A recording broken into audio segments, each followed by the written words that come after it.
Last episode में हमने देखा तांजीरो और जेनेत्सु स्टोन आशिरा ग्योमे के पास आते हैं, जहाँ इनोस्के ऑलरेडी ट्रेनिंग कर रहा था।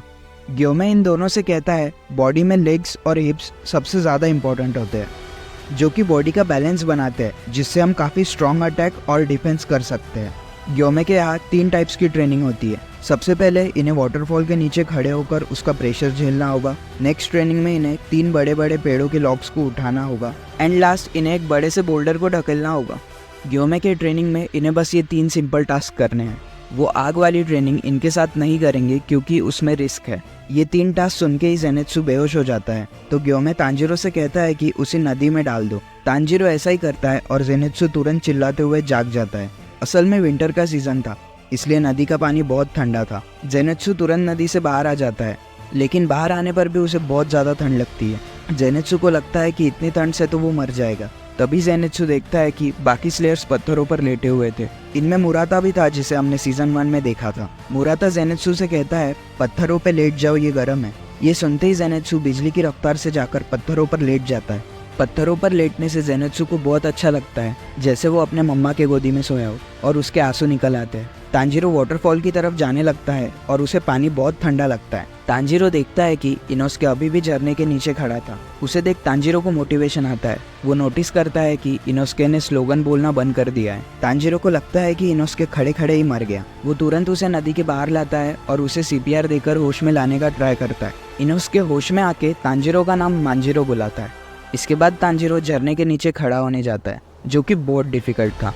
मुराता तांजीरो से कहता है कि वो नेनबुत्सु स्लोगन बोलते रहे, जिससे उसे फोकस करने में हेल्प होगी और बाकी स्लेयर्स को पता चलते रहेगा कि वो होश में है। तांजीरो अब ऐसा ही करता है और बार बार स्लोगन रिपीट करता है। थोड़ी देर में तांजीरो भी गर्म पत्थर पर लेट जाता है और कहता है कि झरने का पानी उसे सुई की तरह चुभ रहा है। इतनी ऊंचाई से गिरने की वजह से पानी भी उसे बहुत तेजी से लग रहा था, जैसे उसकी गर्दन ही टूट जाएगी। मुराता कहता है कि तुम और सुअर के सिर वाला बहुत कमाल के हो, क्योंकि मुरातो ने झरने के नीचे जाने में ही एक पूरा दिन लगा दिया था और अभी भी वो हाफ आवर से ज्यादा खड़ा नहीं रह पाता। लेकिन वो ये ट्रेनिंग 10 दिनों से कर रहा है, इसलिए अब वो लॉग्स उठाने वाली ट्रेनिंग करेगा। इसके बाद तांजीरो सभी के लिए फिश पकाता है। फिश खाते हुए इनोस्के कहता है कि स्टोन आशिरा कमाल का है, उससे पहली बार मिलने पर ही मैं डर गया था। तांजीरो देखता है कि इनोस्के फिश के साथ उसके सभी कांटे भी खाता है और वो अब तक ऑलरेडी 10 फिश खा चुका है। इनोस्के आगे कहता है कि इसमें कोई शक नहीं है कि ग्यूमे पूरे डीमन स्लेयर कॉर्प्स में से सबसे पावरफुल है।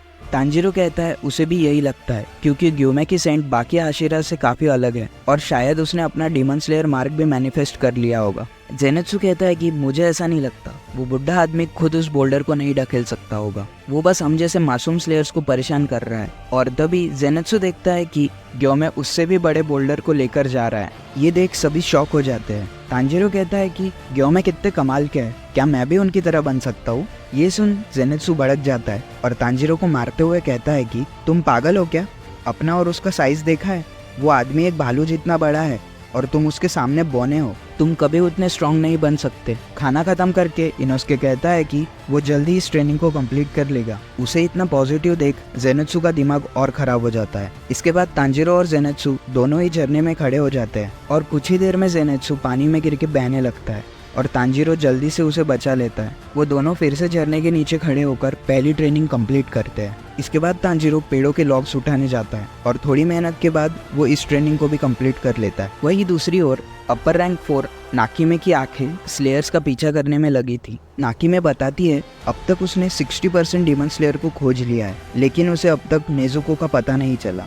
नाकीमे के सामने किंग ऑफ डीमंस मुजान किबुत्सुजी बैठा हुआ था, जो कि नाकीमे की प्रोग्रेस से काफ़ी खुश था। वो उसे नए एरिया में छानबीन करने कहता है और नाकीमे वैसा ही करती है। वो दूसरे एरिया के डीमन स्लेयर का पीछा करने लगती है। मुजान कहता है कि वो जल्द ही नेजुको और उबेयाशिकी को ढूंढ लेगा। अगले दिन तांजीरो उस बोल्डर को ढकेलने का ट्राई करता है, पर वो उसे हिला तक नहीं पाता और उसकी सैंडल अलग टूट जाती है। तांजीरो फिर देखता है 3 स्लेयर्स यहाँ से जा रहे थे। वो बताते हैं ये ट्रेनिंग उनके लिए कुछ ज्यादा ही हार्ड है, इसलिए वो इसे बीच में ही छोड़कर जा रहे हैं। लेकिन वो तांजीरो को बैकअप सपोर्ट जरूर देंगे, क्योंकि अगर ये तांजीरो को पीछे से सपोर्ट करेंगे तो वो अपना पूरा ध्यान डीमन से लड़ने में लगा सकता है। मुजान किबुत्सुजी को मारने के लिए सभी डीमन स्लेयर कॉर्प्स को एक साथ मिलकर लड़ना होगा। तांजीरो इसके बाद फिर से बोल्डर ढकेलने लगता है, पर कुछ नहीं कर पाता। इसके बाद तांजीरो लंच में सभी के लिए ओनिगिरी बनाता है जो कि बाकी स्लेयर्स को बहुत पसंद आती है। मुराता कहता है कि ये ट्रेनिंग करने से उसे समझ आ गया है कि हाशिरा के पास कोई साइड किक क्यों नहीं है जो कि हाशिरा के बाद उनकी जगह ले सके। हाशिरा की ट्रेनिंग ही इतने हार्ड होती है कि कोई उनके पास ही नहीं जा पाता। जैसे जेनित्सु को ही देख लो, ट्रेनिंग की वजह से बेचारे की हालत खराब हो गई है।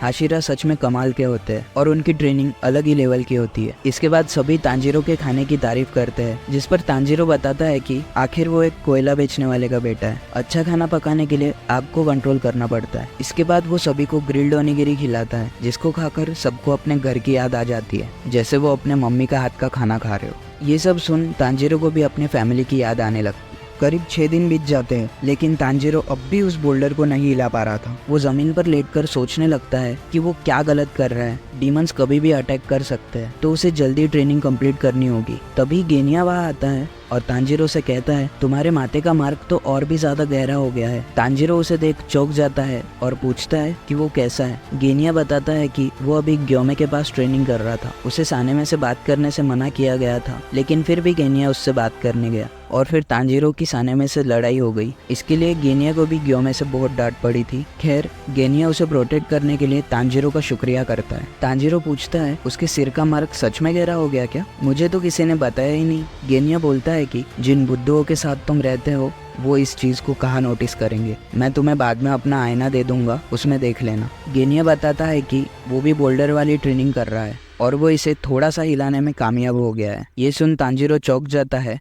गेनिया फिर तांजीरो से पूछता है कि वो रिपीटेटिव एक्शन वाली टेक्निक यूज कर रहा है या नहीं, पर तांजीरो को इस बारे में कुछ भी नहीं पता था। गेनिया कहता है कि ग्योमे इतना अच्छा टीचर नहीं है, तुम्हें उसे ध्यान से देखकर ही सब कुछ सीखना होगा। गेनिया बताता है कि हाई कॉन्सेंट्रेशन तक पहुंचने के लिए इन्हें कुछ एक्शंस को बार बार रिपीट करना होगा। जैसे गेनिया हमेशा नेम्बुत्सु स्लोगन रिपीट करता है। तांजीरो हंसते हुए कहता है कि ग्योमे भी हमेशा नामो नामो करते रहते हैं। वही ग्योमे पेड़ के पीछे छुपकर इन्हें देख रहा था। गेनिया यहाँ से चला जाता है और तांजीरो फिर से बोल्डर ढकेलने की कोशिश करता है। रिपीटेटिव एक्शन करने से बॉडी के सारे सेंसेस खुल जाते हैं। गेनिया को ब्रीदिंग टेक्निक्स नहीं आती, लेकिन रिपीटेटिव एक्शन करने से वो भी इस बोल्डर को हिला सकता है। इस टेक्निक को एक्टिवेट करने के लिए गेनिया और ग्योमे एक दुख भरी मेमोरी याद करते हैं, जिससे उन्हें बहुत गुस्सा आता है। इससे उनका बॉडी टेम्परेचर और हार्ट रेट बढ़ जाता है। शाम हो गई थी और तांजीरो सबके लिए डिनर बनाने में लग जाता है। गेनिया भी उसकी हेल्प करने आता है और पूछता है कि तांजीरो सबसे ज्यादा इमोशनल कब होता है। तांजीरो कुछ याद कर शांत हो जाता है और गेनिया उसके लिए माफी मांगता है।